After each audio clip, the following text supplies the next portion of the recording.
Hello, I'm Nugan, and we prepared with an explanation video for a completely development-related topic called BeeSon, and it just released its first version, the 0.10.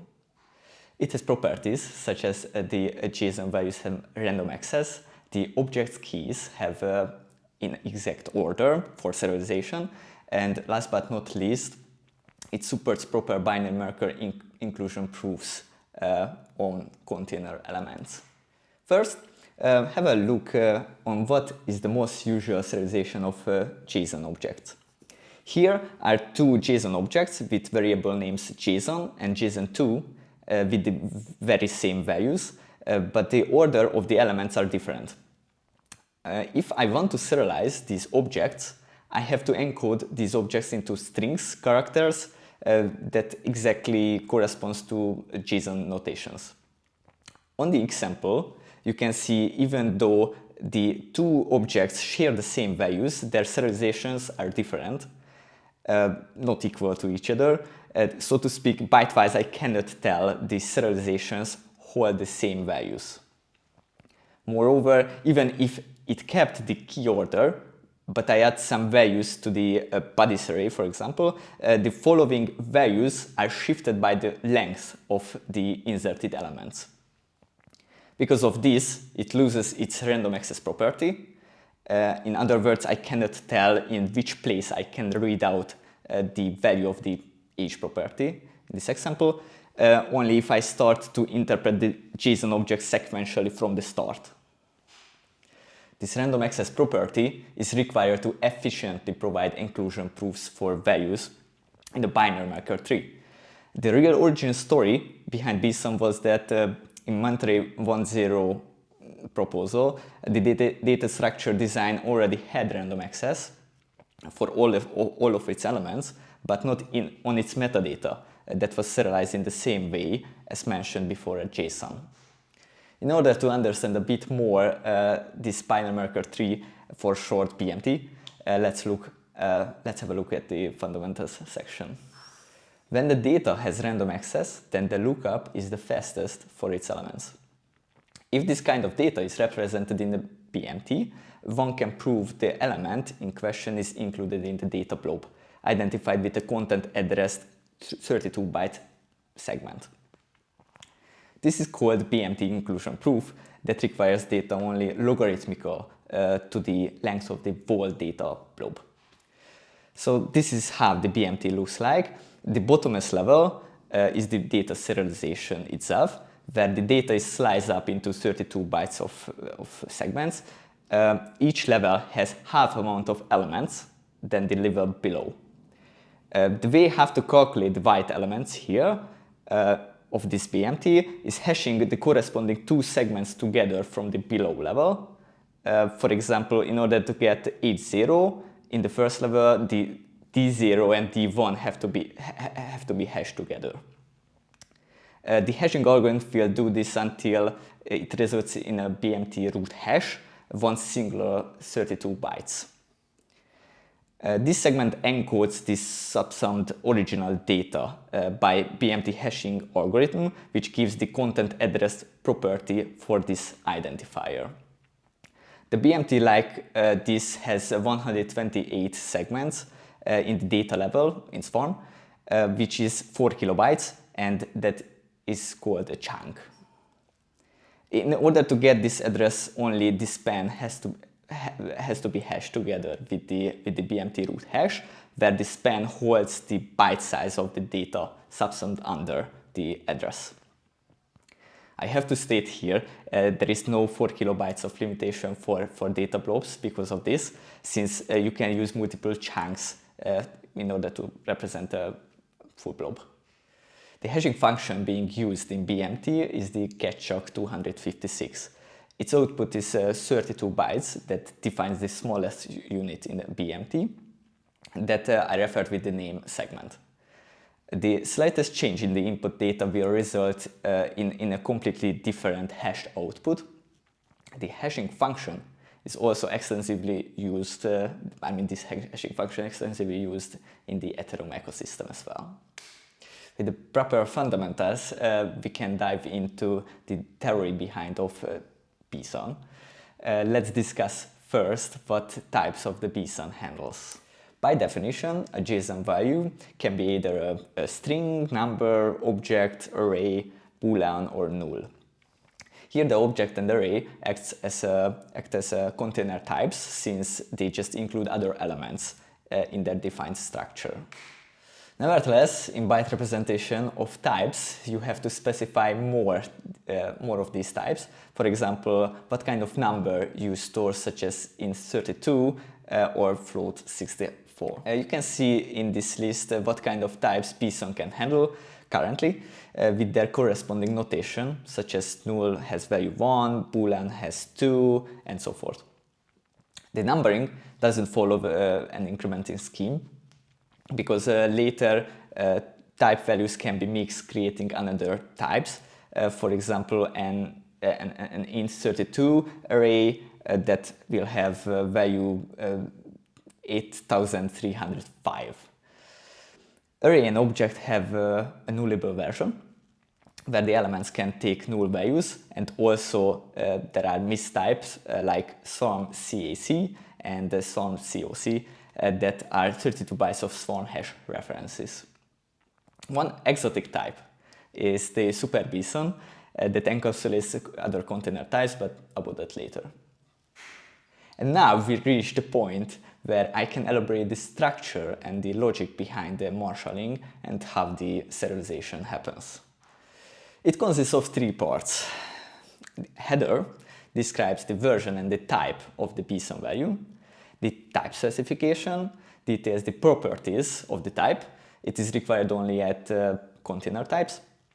And the data implementation, the value of the BeeSon, basically.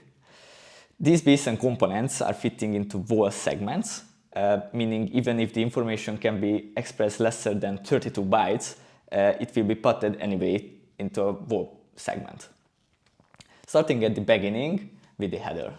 The header is always 32 bytes, of which the first part is the version bytes, where the first byte is reserved for the BeeSon identifier that follows by 3 bytes of the semantic version of the used BeeSon.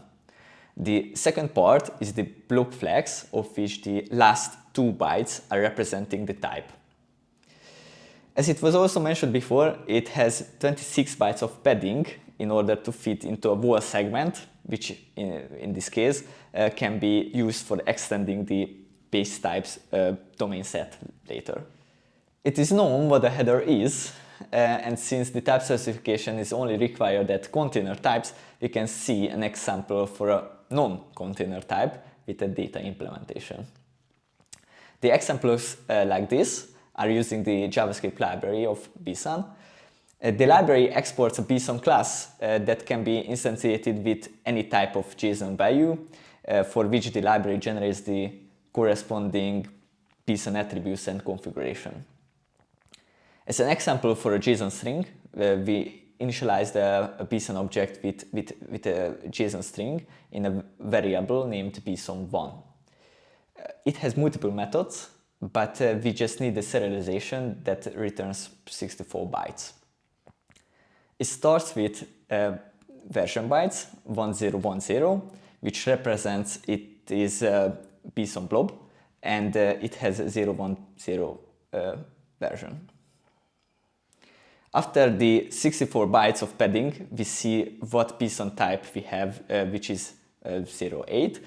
From the type table, it is shown the 8 indicates a string value.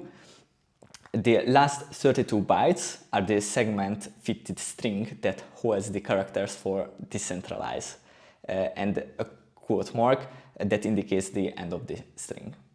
About the padding for the last time, the BeeSon is suited for the decentralized storage Ethereum swarm. Its smallest unit is 4 kilobyte, for which you have to pay even if your data is lesser than 4 kilobytes. If each significant and standalone BeeSon component is segment fitted, then the BMT inclusion proof is simple and straightforward. For more details about BMT, check our another video, link in the description. In case of container or mixed types, the type specification is also needed, since even if the base type is an array, its structure still must be defined. Take a glance on the first example for arrays, how such a structure looks like. It starts with the type definition size in 2 bytes that states how long the type definition array is, that is colored in gray. One type definition is 6 bytes always, so I can calculate how long the whole type specification is in bytes. So 6 times the type definition size. In this example, the super definition reference size is 0, and then later I will detail it. Let's see how it looks like in action, where I have a JSON array with 3 string types at the first 3 indices and the number type for the last. The BeeSon type has 8192 value for type that indicates it is an array type, and it also has 4 type definitions describing its elements. By this, we see that this array has a structure that states how long the array is. In other words, data implementations always must give values for these 4 elements in the described types. After the header, the yellow rectangle shows the type definition size, which is 4, then the SuperBeeson count, which is 0 for now. And there is the first type definition in gray, which has 2 parts. The type of the first element and the segment length that reserves the segments in the data implementation to set value for this element. In this case, the type is 8, so it is a string, and the segment length is 1, meaning the value of this first element will be stored in the first segment index of the data implementation. It also introduces an upper limit for string length, so a string longer than 32 bytes cannot be represented here. If more bytes are needed for setting string value in data implementations, this segment length has to be increased. Emphasized previously, the array type specification states the length of the array in which elements cannot be nulls. The null is a particular value since it represents some elements doesn't have a defined value. In serialization, this null value for attributes have to be expressed somehow. The solution of BeeSon is having a nullable bit vector that handles as many bits as the size of the type definition array, which is indicated with n. Each bit in this bit vector represents a type definition element in the same location and indicates whether it can be null or not. The nullable containers require another bit vector at the beginning of the data implementation called nulls bit vector. The nulls bit vector has the same size as the nullable bit vector, and those bits indicate which elements of the objects are nulls. The type value of the nullable array is 8448, and the nullable bit vector's value is in bluish with value 7. In binary representation, it is 111. That means all attributes can take null values. The data implementation starts with the before mentioned null bit vector that indicates which indices of the container are null values. If a bit equals to 1, meanwhile the corresponding nullable bit vector's bit equals to 0, the BeeSon data implementation is invalid. Objects are not really different from arrays in BeeSon. Those just have an additional schema notation for keys. As you see, it has an additional field called markers length that holds the byte length of the markers array, where all object keys are stored. The marker array is placed after the type definition array, and it has all object keys concatenated in the order of the type definitions. In yellow, the marker length is a serialized that has value of 17, since the object keys each body's ID name have length 16 plus 1 for the trailing quote mark. It follows by the type definitions array, of which elements are different than in BeeSon arrays because it has to contain how many bytes must be popped from the start of the markers array to get this associated key. The first element has a 3 bytes length of marker, so from the marker array, the first 3 bytes will be popped, which holds the characters age. On this level, we only know the body's property is an array, but its exact structure is unknown. The type definition of the array is detailed in the corresponding data implementation part of the array value. In other words, one type specification just specifies the properties on the same level, but not below, where it is defined. There is a way how to encode any arbitrary complex structure of a container type into a single segment, and this is called SuperBeeson. The idea leverages the content addressing in a way that it only makes the references for the BeeSon header and the type specification.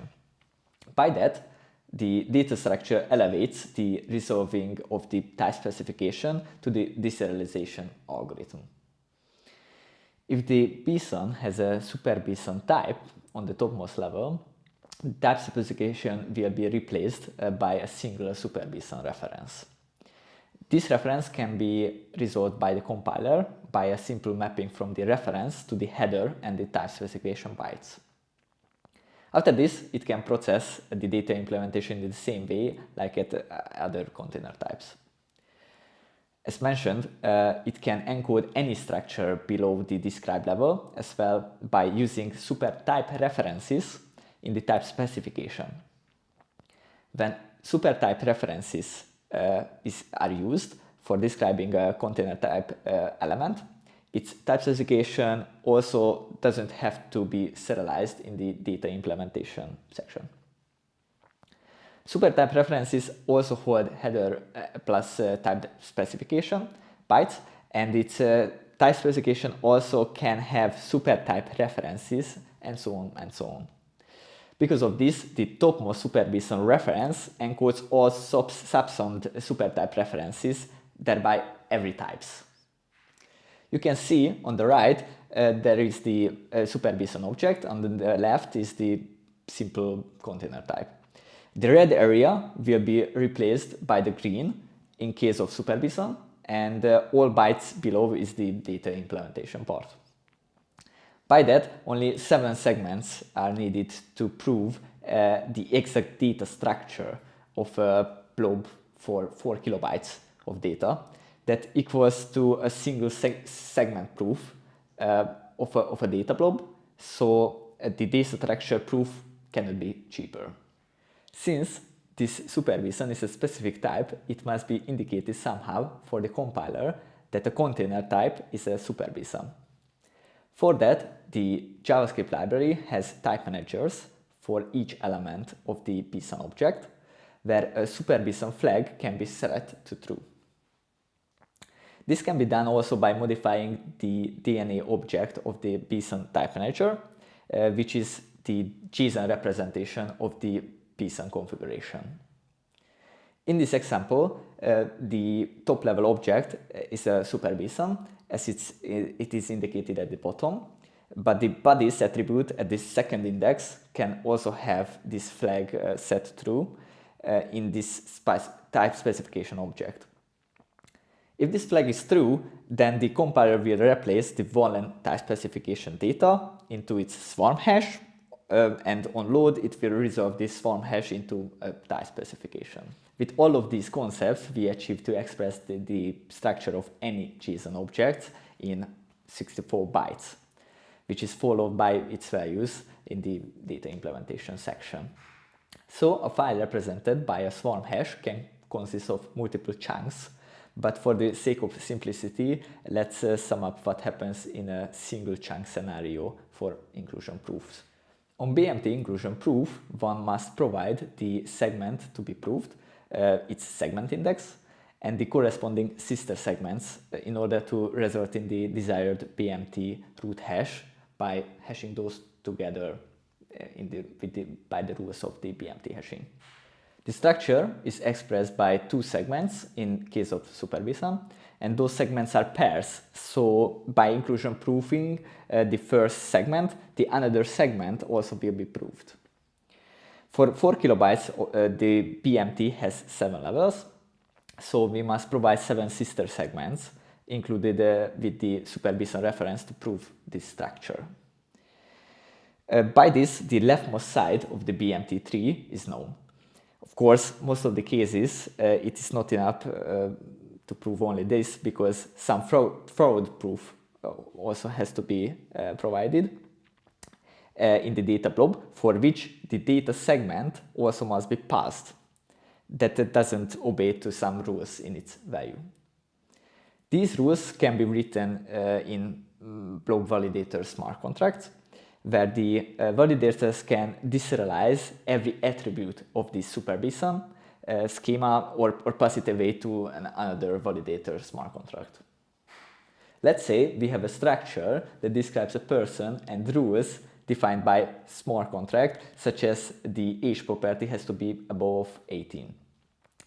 By the SuperBeeson reference, the proof can be handed over to its corresponding validator that has already the offsets and types of attributes in the data implementation.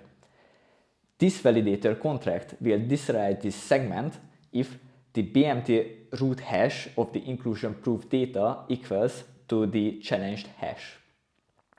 After this, only a comparison is needed against the value, like this value has to be above 18, and in the previously mentioned example.